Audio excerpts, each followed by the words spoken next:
Bismillahirrahmanirrahim. Assalamualaikum warahmatullahi wabarakatuh. Baraya Priangan. Kita ketemu lagi di Perspektif. Kali ini kita akan membahas soal penataan daerah pemilihan dan alokasi kursi bagi anggota DPRD Kota Tasikmalaya pada pemilu 2024. Tampaknya KPU sudah mengumumkan rancangannya soal dapil ini. Meskipun pemilu masih lama, tapi ini akan menjadi pembahasan yang sangat menarik karena secara prinsip dasar dari rancangan KPU itu adalah soal keterwakilan masyarakat Kota Tasikmalaya tentunya dalam konteks demokrasi dan keterwakilan dia secara politik di dalam pemerintahan. Kita akan membahas soal penataan daerah pemilihan dan soal alokasi kursi untuk DPRD Kota Tasikmalaya di pemilu 2024 bersama para narasumber. Telah hadir bersama saya Pak Ade Jeno, Ketua KPU.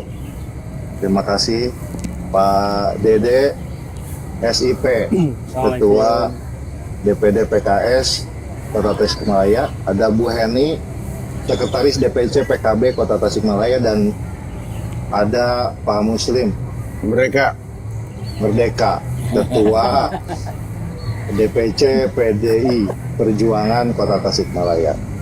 Baik, sebelum kita membahasnya, karena saya yakin ini ada perbedaan pendapat, apakah dapilnya mau berubah? Seperti dalam obrolan tadi, apakah Cihideng mau digabungin dengan Purbaratu atau Purbaratu mau digabungin ke Cipedas atau Kawalu dengan Tawang misalkan. Nah, seperti itu kita akan membahasnya dengan Pak Ade. Silakan. Nah, rancangannya sudah disebar. Tentu saja masyarakat perlu tahu apa dasarnya dari ketiga rancangan itu.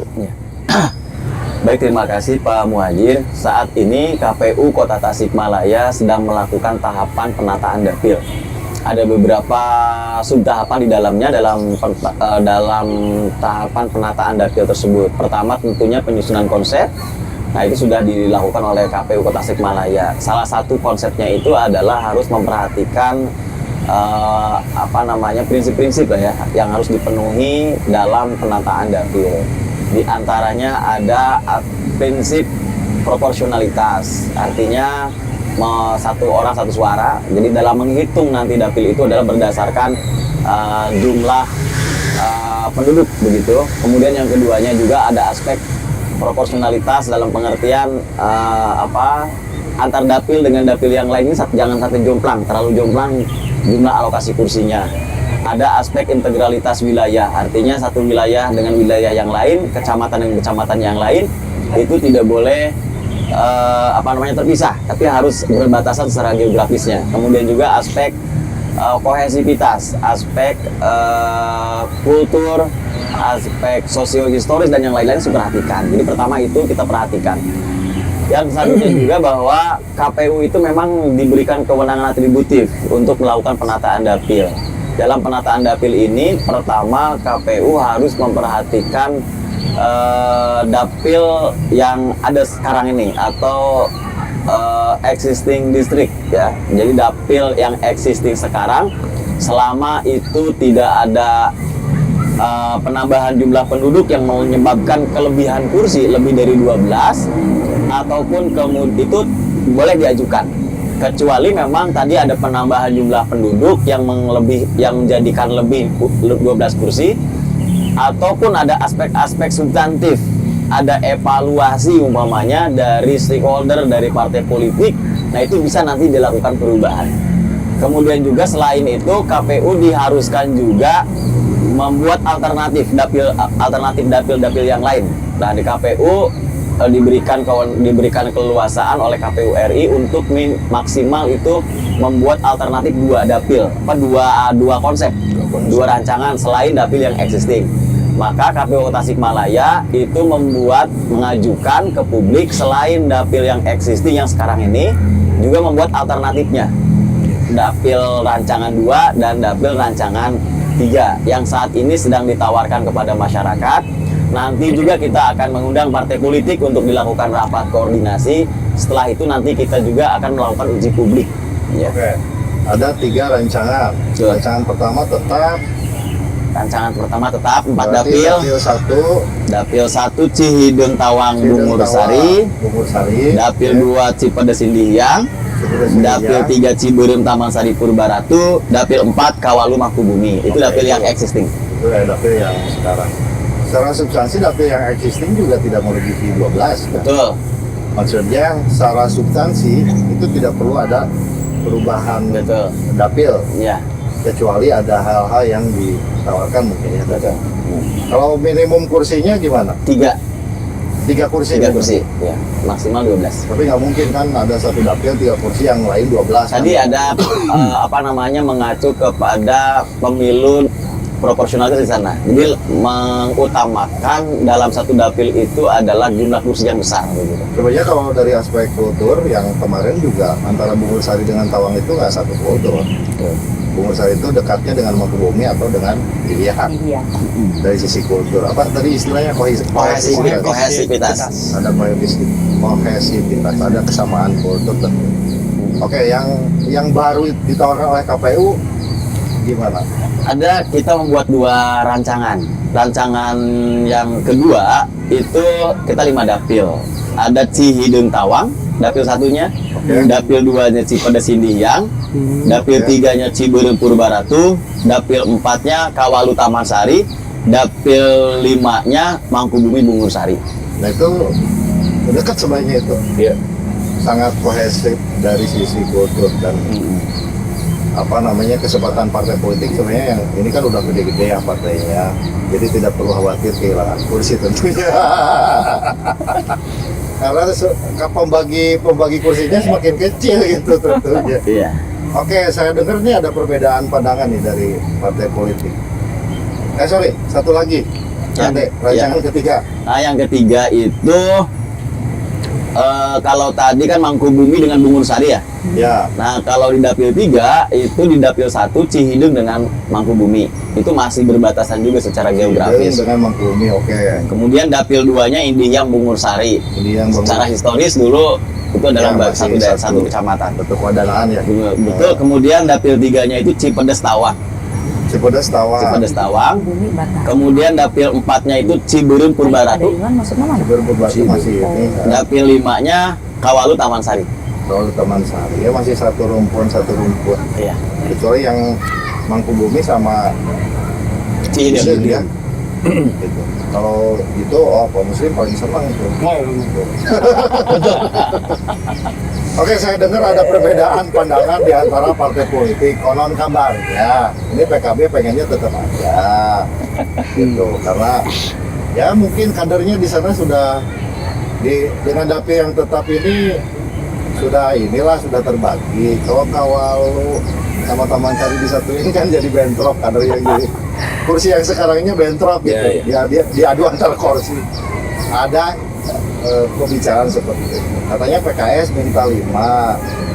Kalau PDI katanya minta oke aja lah, mau 4 mau 5 boleh karena petarung. Karena petarung, ya bukan begitu mereka. Oke, dari mana dulu nih? Kayaknya dari PKB dulu deh. Biar seru. Biar seru. Mana Teh Hani gimana? Iya. Terima kasih. Assalamualaikum warahmatullahi wabarakatuh.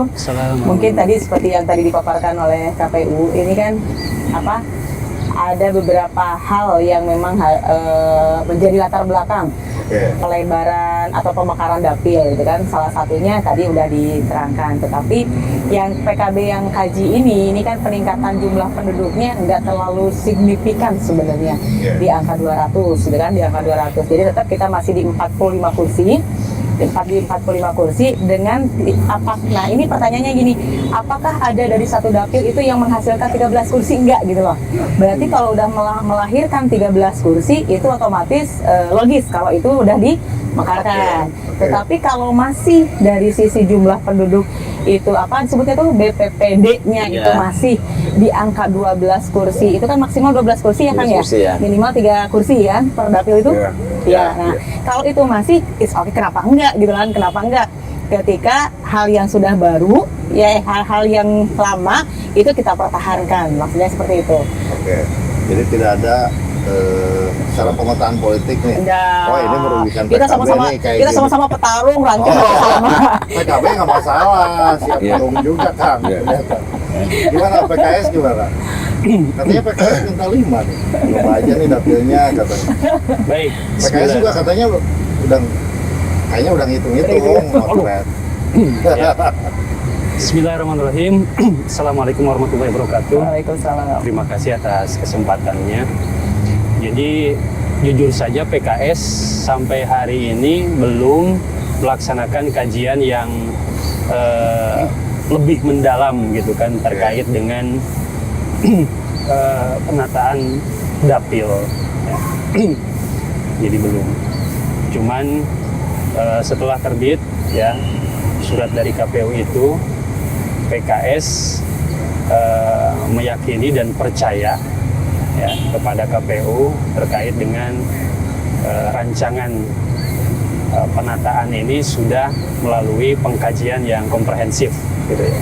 Artinya dari 3 rancangan, yang pertama yang tetap, kemudian 2 tawaran gitu kan, karena itu rancangan kan ya. Betul. Tawaran, Semuanya juga masih rancangan. ya Yang kan? satu juga rancangan. Rancangan ya, masuk ya. Rancangan semua. Nah, jadi secara apa namanya kajian ya dengan memperhatikan prinsip-prinsip tadi yang telah disampaikan, kami percaya bahwa itu sudah merupakan apa namanya rancangan yang baik lah begitu ya. Nah, oleh karena itu ada latar belakang barangkali yang PKS menjadi apa namanya kuat pemikiran kami untuk yang pertama, kalau terjadi perubahan 5 dapil juga PKS siap. Kalaupun ternyata gitu kan hasil kajian mendalam kami harus tetap 4 dapil, Lebih PKS siap. ya lebih siap juga gitu kan, karena tidak ada perubahan. Nah, Politis banget ini jawabannya. Nanti saya tanya tegas. Silakan lanjut. Pendek.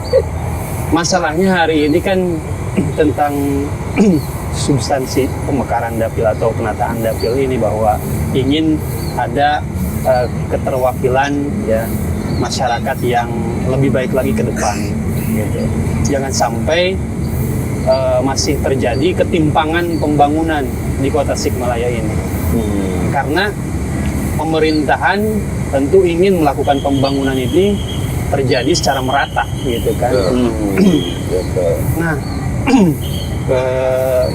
harusnya memang komprehensif kita melakukan evaluasi ya terkait dengan dapil ini, karena ini momentum yang sangat penting, strategis gitu. 5 tahun sekali dan diawali dengan penataan dapil ini. Penting sekali. Ya. Hari ini kan masih terjadi ketimpangan pembangunan itu. Contohnya, Misalkan dapil saya di Taman Sari, ini kan pembangunan secara infrastruktur juga apa dalam namanya? konteks pembagian kursi gimana? Dalam konteks pembagian kursi, saya rasa sudah proporsional, ya. Tadi baik itu rancangan yang pertama, ya, yang tetap, kemudian yang kedua, ya, bahkan yang ketiga juga sudah proporsional kalau menurut saya, ya. Sekali lagi saya percaya. Nah, namun barangkali hal yang sangat substansinya itu adalah tentang keterwakilan. Jangan sampai ada masyarakat yang merasa tidak terwakili gitu kan oleh para anggota legislatif ini. Oke. Gimana dari PDI? Terima kasih. Assalamualaikum warahmatullahi wabarakatuh. Mereka ya dari Perjuangan melihat ada wacana perubahan dapil itu tidak masalah lah gitu kan ya. Jadi mau 4, mau 5, mau 10 juga siap gitu kan. Per kecamatan ya. Ya. Oh, distrik. Itu tidak jadi masalah. Yang penting bahwa anggota DPRD di Kota Tasikmalaya ini masyarakat itu rasa memiliki lah gitu kan. Ada keterwakilan lah, gitu kan. Karena apa yang dikatakan PKS ada ketimpangan ekonomi, ketimpangan pembangunan, itu benar sekali gitu kan. Karena di Kota Tasik ini kecuali Gerindra sama P3 ya yang tiap dapilnya banyak gitu kan ya, itu mungkin tidak jadi masalah. Tapi kalau misalnya yang 3 kecamatan hanya 1 orang, itu juga ada permasalahan. Masyarakat bisa ada yang kecewa gitu kan dengan tidak didengarnya aspirasi. Tidak terwakili gitu ya. Iya. Merasa Tidak tidak terdengar aspirasi masyarakat oleh keterwakilan itu sendiri, keterwakilannya gitu kan. Makanya punya pemikiran waktu itu coba kalau misalnya dirubah dapilnya gitu kan. Proporsional lah, satu dapil 2 kecamatan gitu kan. Ideal. Itu sangat ideal sekali gitu kan. Makanya diserahkan saja sekarang pada masyarakat lah gitu kan. Maunya seperti apa, monggo lah. Saya hanya mengutarakan bahwa nih kalau 4 seperti ini, kalau 5 seperti ini, 10 seperti ini gitu kan. Silakan gitu. Masyarakat yang menilai manfaatnya dan mudaratnya itu seperti apa gitu kan. Saya silakan. Oke.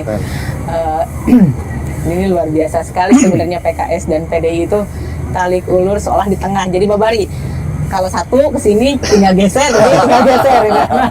Luar biasa. Karena belum kajian, belum mendalam ini. Siap ketua. Ini sebenarnya itu logika berpikir seperti itu benar. Ketika ada keterwakilan 1 orang mewakili dari 2 kecamatan seolah akan terpenuhi aspirasi dari masyarakat. Tapi ini tidak semuanya benar. Ini kembali lagi kepada regulasi dan sebenarnya tatanan parpol sendiri. Artinya gini, bagaimana partai politik ini bisa membangkitkan aspiratif dari masyarakat. Ketika dia udah terpilih itu bukan lagi Kang Muslim PDI, bukan lagi Kang Muslim yang ada di domisilinya Cihideng ya, Kang Cihideng ya. Tetapi Kang Muslim yang memang ada di Tawang, ada di Bungursari. Ini sebenarnya paradigma berpikir yang harus kita miliki, para politisi yang para dewan yang sudah harus dimiliki. Jadi tidak kemudian diserahkan kepada masyarakat kalau BPPD-nya itu belum memenuhi misalkan kan. Jadi jangan kemudian seolah umumnya seperti itu, cangkangnya seperti itu, kita langsung mendorong iya ini sesuai masyarakat tanpa kemudian dukung seperti tadi PKB pertanyakan, ada nggak yang lebih dari 12 kursi? Kalau memang masih dari batas PKPU-nya masih tetap di 12 itu masih memenuhi dan nggak ada yang di bawah 3 kursi itu, oke, kenapa enggak dilanjutin aja, ini tinggal dibenahi paradigma berpikirnya, dibenahi regulasinya, pemerataannya, pembangunannya itu seperti apa. Itu aja sih kalau PKB. Oke. Kalau saya kerucutin tanya, PKS sendiri pilih yang 4 atau yang 5? Tadi Nanti dulu kajiannya, Pak Ustadz. Iya. Jujur saja PKS itu sudah melakukan kajian simulasi suara. Ya. Suara PKS di 2019 ketika diterapkan ke 5 dapil, alhamdulillah Jadi 5 Ya. kursi kan. ada kursi tiap dapil, dapil itu. Berarti 5 kursi Jadi 5 ya. kursi. Sebenarnya kan masalahnya targetnya untuk 2024 bukan 5 gitu kan PKS itu. 10 ya. 10 gitu kan. Luar biasa sekali. Mudah-mudahan jadi doa ini. Ya. Jadi doa. Luar biasa, optimis sekali. Nah, tinggal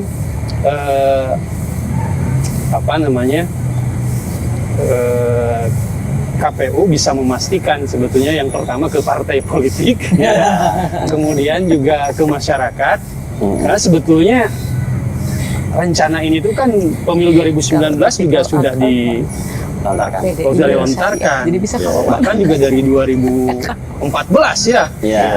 Wacana ini tuh gitu kan rencananya. Tinggal masalahnya di partai politik ini.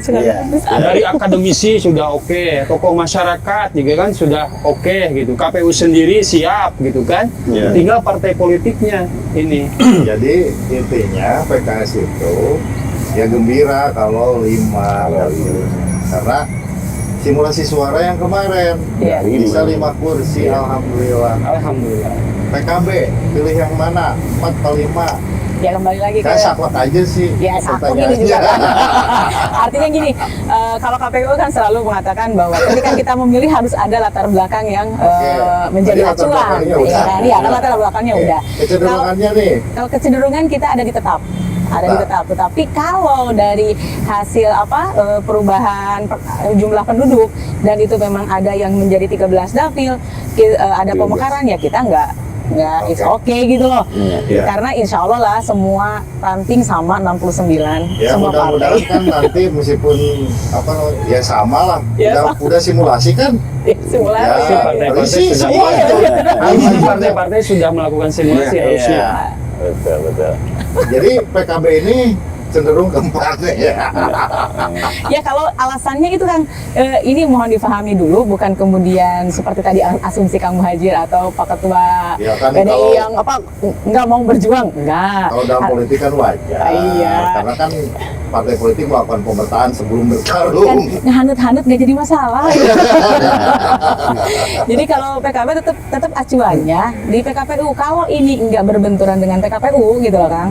Kalau perubahannya ini hanya sebatas punten-punten keinginan masyarakat dengan aspirasi tidak didengarkan, ini kan sebenarnya bisa ada hal lain yang harus kita benahi. Ya. Pertama mengembalikan parpol untuk jadi apatisme masyarakat ke partai Terhadap politik, partai politik. betul itu yang harus kita hunter maksudnya gitu. Ya, Kita ya. pendidikan politik untuk masyarakatnya seperti apa, itu aja sih sebenarnya. Oke, luar biasa sekali. Gimana? PDI mau 5 mau 4? Kalau Jangan PDI 2. Kalau PDI Satu, Perjuangan, pilih satu. karena saya yang pertama mencetuskan 5 dapil ya. Berarti masalahnya di sini nih. Gitu, jadi Ya. sini sama sini ya. Ini yang Kayaknya agak ini mau partai-partai. koalisi ya besok ya. Ya. Jadi karena keterbatasan anggaran melalui aspirasi DPRD gitu kan ya, itu cenderung dan udah yakin gitu kan yang PDI Perjuangan pengen 5 gitu kan. Ya. Adapun nanti keputusannya silakan aja, bebas lah gitu kan ya, bebas lah keputusannya. Karena perlu diketahui gitu kan, gairah ekonomi, terus pertumbuhan ekonomi juga harus dipertimbangkan ya. Dan juga jangan terlalu perbedaannya jauh gitu. Khusus masalah ekonomi juga gitu harus diperhatikan gitu. Jadi Itu mau makanya ngomong kalau Bung Sari sama Mangkubumi baiknya bisa ya itu satu supaya kultur walatra harus. gitu ya, Ya, nyebarin aspirasinya gitu maksudnya TNI. Tapi kalau dari sisi pembangunan katanya kan Bung Sari dan Mangkubumi itu membutuhkan masih agak ini ya Kang, masih agak kurang kan dari sisi infra. Nah kalau dua-duanya kurang, nggak ada yang sokongan dari kecamatan yang memang sudah sedikit maju dari wilayah itu, ini akan repot juga dari sisi Karena aspirasi. ada tol nanti ya. Tol itu kan ke Mangkubumi ya, lewatnya Mangkubumi. Otomatis itu akan menggairahkan ekonomi karena dari sisi untuk nanti disiapkan untuk, karena kota Tasik ini kota industri itu ada rencananya itu Mangkubumi, Kawalu dan Bungursari di sana. Kalau Taman Sari itu kecamatan daerah pendidikan lah, pendidikan kesehatan di sana gitu kan. Itu untuk Ciberem, Purbaratu nanti yang mendukung untuk pertanian gitu kan. Untuk Cipedes ini yang itu masalah ikannya di sana. Karena tidak kurang air di sana kan. Itu juga harus diperhatikan dari segitu. Di sini apa yang mau dikembangkan, di dapil ini apa yang dikembangkan. Kalau tidak punya pemikiran seperti itu, Kota Tasik masih tetap juara termiskin di Jawa Barat. Jawa Barat. Oke, tapi yang jelas untuk dapil ketua sendiri, duitnya Namru di Ciledug sama di Tawang kan? Enggak. Sama saja. Sama saja. Bungur Sari itu Trotoar, sangat diperhatikan. gitu kan? Sangat diperhatikan. Nah, maksudnya Bungur Sari. secara umum gitu maksudnya ketua. Kalau di Cideng Tawang relatif gangnya udah bagus, salurannya udah bagus karena ini pusat kota. Dari pemerintah kota itu diperhatikan karena ini pusat kota, gitu kan. Makanya larilah ke Bungur Sari, larilah kemana gitu kan. Ciledug Bungur Sari itu kan jomplang pisan Iya. kan? Iya. Gitu. Dari sisi demografi karakter masyarakat juga kan beda. Iya. Tapi dengan bergabungnya Jadi, setuju dong di saya. bergabungnya Cideng Apa? Tawang, bergabungnya Cideng Tawang Bungur Sari terbawa Bungur Sari sekarang naik gitu kan, pendapatannya naik. Tapi boleh tahu keterwakilan dari sana berapa kursi sekarang? Orang Bungur Sari. Ya orang Bungur Sari asli Pak itu ya PKS, Pak itu Kang Aslim. Pak Asli. Pak Asli Pak Aslim sama Pak Isa. ada dua ya. Ya. Oke, jadi itunya ketua cenderung ke yang 5 itu. Ya. Saya mau tanya, ini yang mutusin tuh kan ada tuh gini. Enggak. Atau Om Pimpang, Ya. gini, Sultan. Nanti keputusan akhir ini Ya, gimana? sebenarnya nanti keputusan akhir itu ketetapan tentang dapil itu oleh KPU pusat. KPU pusat. Jadi KPU tingkat kota kabupaten itu hanya berkewajiban untuk melakukan membuat rancangan, kemudian tadi menawarkan itu ke Satu publik. rancangan, 3 rancangan. 3 rancangan. Setelah 3 jadi 1. Tetap 3. Tetap tiga. Tetap 3-3-nya nanti akan kita ajukan itu ke KPU RI. Tetapi 3-3-nya, nah kalau awalnya KPU kan pure rancangan itu. Nah nanti ketika disampaikan ke KPU RI, selain rancangan itu sudah disertai dengan berbagai macam argumentasi, dengan berbagai macam masukan-masukan, saran-saran. Pertama tentunya dari masyarakat yang sekarang kita lakukan itu. Yang kedua nanti adalah dalam tahap uji publik. Kita akan mengundang secara langsung baik itu partai politik, kemudian juga dari unsur pemerintahan, akademisi, Itu tokoh sebelum ke masyarakat KPU pusat atau sebelum uji publik dulu? sebelum uji publik dulu. Ya tetap ke partai politik kan? Partai katanya. politik begitu. Partai politiknya rela atau tidak? Jadi keputusan KPU itu ada di partai Ya, politik. pertama memang kepentingan dapil ini adalah kepentingan publik luas ya. Seperti tadi yang disampaikan oleh Pak Ketua, kemudian juga Ibu Sekretaris tadi, bahwa memang dalam penataan dapil itu tadi memperhatikan kebutuhan ya, aspirasi dari masyarakat. Jadi ruang-ruang deliberasi ini kita buka makanya. Dan alhamdulillah ternyata kemudian ini muncul. Saya dengar baik itu dari kalangan teman-teman yang ada di Dewan, kalangan teman-teman dari partai politik, ataupun mungkin dari kalangan akademisi. Ketika KPU sekarang mengumumkan, ini mulai wacana tentang itu banyak juga. Teman-teman media juga banyak yang nanya, tokoh-tokoh masyarakat juga banyak yang nanya tentang hal tersebut. Artinya bahwa perhatian masyarakat terhadap penataan dapil ini ada ketertarikan begitu ya. Artinya dari aspek penjaringan aspirasi itu terus dilakukan oleh KPU gitu. Oke, jadi setelah ini diikut oleh KPU, nanti uji publik nanti disampaikan. Betul. Masih 3 rancangan. 3 yang rancangan. diputusin KPU pusat. KPU pusat. Enaknya Boleh nanya nggak? dia tinggal ngarewas rancangan ke hiji we. Mau gitu nya. Lalu diputusin lah dia. Oh nggak tahu itu KPU pusat. KPU pusat. KPU pusat nanti. Kang, sedikit ini ya ada yang heran nih. Ini kalau ngelihat tahapan itu kan pendaftaran bacaleg dan lain sebagainya. Iya. Ini kekejar nggak waktunya dengan Kekejar. Nanti kan Februari itu. pendaftaran caleg itu nanti setelah dapil turun. Dapil itu turun nanti di bulan Februari. Jadi Dapil turun pendaftaran Februari. pencalegan itu nanti di bulan Februari. Pendaftaran di bulan Februari.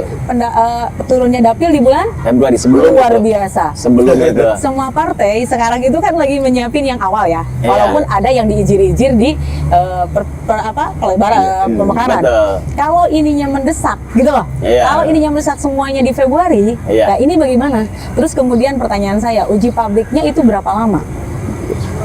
Jadi sekarang apa namanya tahap penjaringan gitu ya. Kemudian jadi sekarang itu penjaringan aspirasi ataupun tanggapan masyarakat istilahnya itu tanggapan masyarakat. Kemudian nanti setelah itu kita akan mengundang secara khusus raker dengan parpol.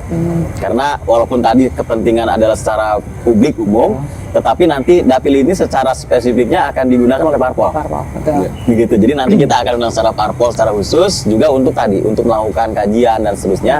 Nah, baru setelah itu kita akan lakukan uji publik. Nah, uji ini kan sebenarnya bagian dari uji publik kalau secara ininya. Iya, Cuma betul. secara kegiatan, secara formalnya mungkin nanti kita akan melibatkan semuanya itu. Ini lagi uji publik. Nah, ada gitu. Ada forum khusus lah begitu yang lebih komprehensif di sana lah, kemudian nanti partai politik dan yang lain-lain bisa menyampaikan pendapatnya itu secara tertulis gitu kan. Ya nanti kita tampung semua. Kalau konotasi kan belum tentu pasti enggaknya itu loh kan, Iya. Kang Haji gitu Iya. loh. Jadi Februarinya turun dapil, Februarinya juga pendaftaran, Langsung ini luar pendaftaran. biasa gitu. Begitu. Kalau PDI Perjuangan sekarang udah 120% yang daftar Calegnya. calegnya dan udah melakukan PCR test. Itu berarti 4 dapil yang 5 dapil ketua. Mau 4 dapil, mau 5 dapil tinggal Sudah siap, sudah. Menyesuaikan. menyesuaikan. Oh, Mau gitu lima, mau metode. 4. Jadi Udah disiapkan itu. Banyak Kalau yang- misalkan 4 dapil dikerucutkan jadi overload atuh Kang. Ya, itu kan Seleksi. ada seleksi. Menjadi ada 100%. seleksi. Menjadi Ada seleksi 100% ya? gitu kan. Jadi 4 dapil 5 dapil jadi tetap PDIP alokasi kursi itu 45. Jadi PDIP leluasa Iya, untuk biasa. Distribusi. memilih kader Iya. terbaik untuk Enggak, Iya. maksud saya gini. Maksud saya gini, misalkan dapil 3 itu kan Oh. asalnya yang 4 dapil itu Ya. Ciberem, Purbaratu sama Taman Taman Sari, Sari. ya. Kalau yang dapil 5 itu Taman Sari kan dengan Kawalu. Ya. Artinya kita kan udah mapping tuh berapa kecamatannya itu berapa Iya. kursi, Iya, berapa iya, orang, iya. ini berapa orang. Iya, Nah, iya, iya. kalau kita sudah nyiapin yang 4 dapil sama yang 5 dapil, tak keputusan KPU itu ada di 4 dapil berarti akan terjadi overload. Maksudnya Iya. itu. ya. Gitu. Kalau itu masih sesuai instruksi saya. Sesuai ini instruksi. ketua tuh mau bilang PDI mah loba calegna tenang gitu. Intinya mau bilang gitu kan ketua. Karena ada itu. Sharing. Betul Kang ya. Mau 5 mau 4 kita mah udah banyak caleg gitu. Iya, Mau dia kan? mau bilang gitu. Faktanya, realitasnya partai-partai itu akan kesulitan nanti. Nah, itu Ya, waktu dalam masalahnya timing. mengkomposisikan kembali, memformulasikan kembali BCAD. Ah. Apalagi sekarang sudah mulai bergerak kan BCAD itu kan. Betul. Ya. Nah, Karena mengingat masa kampanye karena kan terlalu sebentar. dekat. Ah, Ini memang betul. kenapa Tapi mungkin kan salah DCS satu masih lama ya. April kalau nggak salah pendaftaran masih April, lama. kan? Iya, pendaftaran Februari, Maret. Cuma April, daftar ya. aja, tenang aja. April itu Nggak, pendaftaran. Enggak. Oktober kan DCT. Kapan ya? Pendidikan masih lama, Pak. Prosesnya masih lama. Masih lama. Kalau di internal nggak bisa seperti itu, benar yang dikatakan oleh kita koalisi mantan koalisi. Kami juga memperhitungkan itu. Salah satu indikator PKS masih bisa 4 dapil, 5 dapil 5 juga dapil. oke gitu kan. Hari ini BCAD PKS kan yakin juga partai lain juga sudah mulai Iya, iya. bergerak. Betul. Nah, sementara ini penetapan dapil kalau misalkan berubah, ini kan ada rekomposisi lagi nih. Iya. Tapi memang kader kan harus bergerak tiap hari. Emang harus. Bukan mau pemilu aja kan. Nah, mungkin pemilu sebelumnya, kenapa partai politik itu menolak pemekaran ya? Karena memang terlalu dekat. Timingnya. Sementara ini sudah siap nih BCAD itu. Oh, pemerintahan udah di awal. Oh, harusnya ini teh mungkin dari Yang Ada minimal yang Perjuangan ya, harusnya lebih punya awal. 2 konsep. Konsep 4 dapil ini, konsep 5 dapil ini.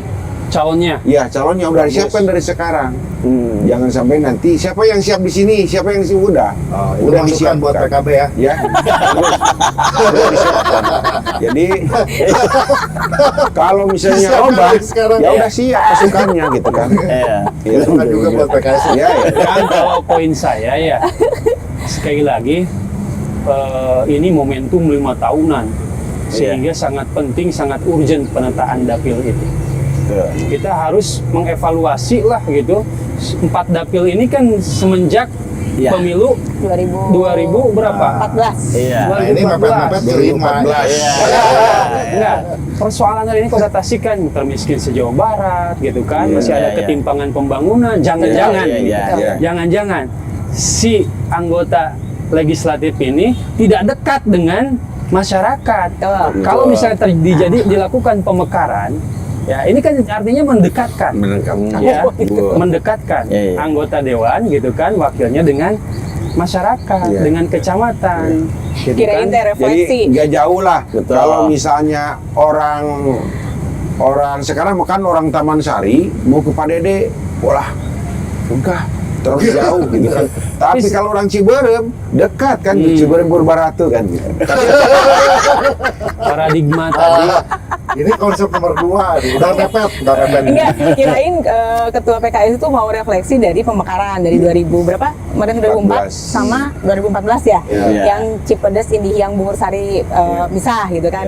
Kirain mau refleksi itu, ternyata kalau saya sih kembali lagi ke paradigma antar dari parpolnya sendiri, bagaimana memaintain kadernya, strukturnya untuk ya bahwa melihat ketika partai udah jadi ya itu udah milik semua, milik dapilnya semua, bukan milik tempat tinggalnya loh, gitu loh. Gitu. Saya setuju paradigma ini penting juga ditumbuhkan ya oleh partai, juga oleh perwakilannya di DPRD. Cuman kan sebetulnya tiap pemilu itu masyarakat itu kan memilih ya, Betul. memilih partai, memilih wakilnya gitu kan. Ya. Nah harusnya si partai ini dan juga anggota DPRD-nya itu memelihara tadi gitu kan, di mana saja suara-suaranya, konstituennya di mana, di situ lakukan pembangunan. Kalau misalkan melakukan seperti itu, saya yakin pembangunan yang merata itu bisa terwujud, terlaksana. Ya, sebenarnya curhatan itu kan orang partai sendiri ya, karena dia. Enggak. Sekarang itu ada kan gini. Pertama dari rekrutmen kadernya. Paham. Yang keduanya dari kultur kader yang seperti apa yang di ininya. Tampaknya ini akan menjadi menarik untuk pembicaraan yang berikutnya. Kita fokus ke soal ini. Kita akan bahas soal kualitas ini di sesi yang lain tentunya ya. Terima kasih atas kehadirannya, menarik sekali. PKS 5 ya. KB 4 tetap, PDI 5 kayaknya. Kayaknya 5. Ini udah ngerucut. Kenapa ada kayaknya? Ya, mepet-mepetnya. Tadi kan awalnya kan politis sekali. 4 boleh, 5 boleh. Kita kan petarung ya, bukan begitu. Dan tadi saran dari PDI untuk PKB dan PKS siapkan untuk 5. Serius kayaknya nih. Betul. Oke, untuk selanjutnya akan dilakukan uji publik. Saya Priangan, itulah perbincangan kita mengenai penataan dapil dan alokasi kursi bagi DPRD Kota Tasikmalaya. Kita akan membicarakan lagi hal yang menarik berikutnya. Silakan Anda komentari, tentu saja dengan bahasa dan budi pekerti yang dipakai oleh bangsa Indonesia. Assalamualaikum warahmatullahi wabarakatuh. Waalaikumsalam warahmatullahi wabarakatuh.